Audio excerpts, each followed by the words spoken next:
ఉప్పల్లో విషాదం చోటు చేసుకుంది. మల్లికార్జున నగర్ లో నివాసముంటున్న శ్రీకాంత్ అనే కానిస్టేబుల్ ఉరివేసుకుని సూసైడ్ చేసుకున్నారు. మృతుడు శ్రీకాంత్ 2009 బ్యాచ్ కు చెందినవాడు కాగా ఫిలిం నగర్ పోలీస్ స్టేషన్ లో కానిస్టేబుల్ గా విధులు నిర్వహిస్తున్నారు. శ్రీకాంత్ అక్టోబర్ 23 నుండి విధులకు హాజరు కావడం లేదు. డ్యూటీకి రావాలని పిఎస్ నుంచి నోటీసు కూడా వచ్చినట్లు సమాచారం. శ్రీకాంత్ ఆత్మహత్యకు గల కారణాలను పోలీసులు అన్వేషిస్తున్నారు.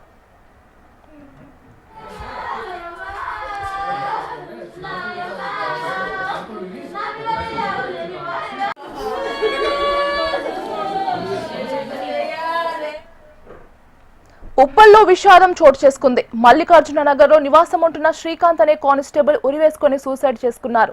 మృతుడు శ్రీకాంత్ 2009 బ్యాచ్ కు చెందినవాడు కాగా ఫిలిం నగర్ పోలీస్ స్టేషన్ లో కానిస్టేబుల్ గా విధులు నిర్వహిస్తున్నారు. ఇక ఇదే అంశానికి సంబంధించి మరింత సమాచారం మా హైదరాబాద్ బ్యూరో చీఫ్ రమణ అందిస్తారు. రమణ, చెప్పండి, సూసైడ్ కి దారి తీసిన కారణాలు ఏమై ఉండొచ్చు? అంటే పోలీస్ ఎంక్వైరీలో అయితే దాదాపు కొన్ని రోజులుగా ఆయన డ్యూటీకి వెళ్ళట్లేదు, విధులకు హాజరు కావట్లేదు.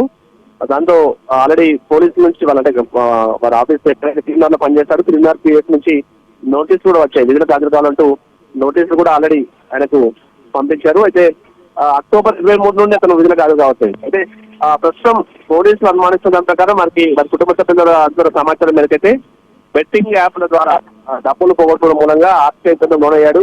ఆ ఆర్థిక ఇబ్బందులే ఆత్మహత్యకు కారణంగా అయితే ప్రస్తుతం అనుమానిస్తున్నారు. ఏదేమైనా చాలా యాక్టివ్ గా ఉండే శ్రీకాంత్ అతను 2009 బ్యాచ్ లోనే 2009 సంవత్సరం ఉద్యోగం పొందాడు కానిస్టేబుల్ గా. అప్పటి నుంచి కూడా చాలా యాక్టివ్ గా ఉండేటువంటి వ్యక్తి ఇట్లా ఈ బెట్టింగ్ యాప్లకు బలి కావడం, అందులో ఒక పోలీస్ అయి ఉంది బెట్టింగ్ యాప్లకు బలి కావడం తీవ్ర విషాదం నిలుస్తోంది. ఆల్రెడీ సిపి సజ్జనార్ లాంటి వాళ్ళు కూడా ఈ మధ్యకాలంలో ట్విట్టర్ ద్వారా కోరుతూ ఉన్నారు. అంటే ఇలాంటి బెట్టింగ్ యాప్లకు బానిసలు వ్యక్తం బానిసలై ఆ తర్వాత ప్రాణాలు కోల్పోవడం చేయొద్దు కూడా పదే పదే ఈ మధ్య విద్యార్థులు చేస్తున్న పరిస్థితి చూసాం. మొన్న మెదక్లో కూడా ఒక కానిస్టేబుల్ ఈ విధంగానే బెట్టింగ్ యాప్లకు బానిస చనిపోయాడు. ఇప్పుడు మరొక కానిస్టేబుల్ ఈ విధంగా బెట్టింగ్లకు బానిస చనిపోవడం అయితే విషాదం ఇస్తుంది. ప్రస్తుతం పోలీసులు అయితే కేసు నమోదు చేసుకుని దర్యాప్తు చేస్తున్నారు.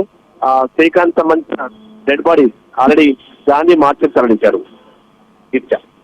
Right Ramana, thank you.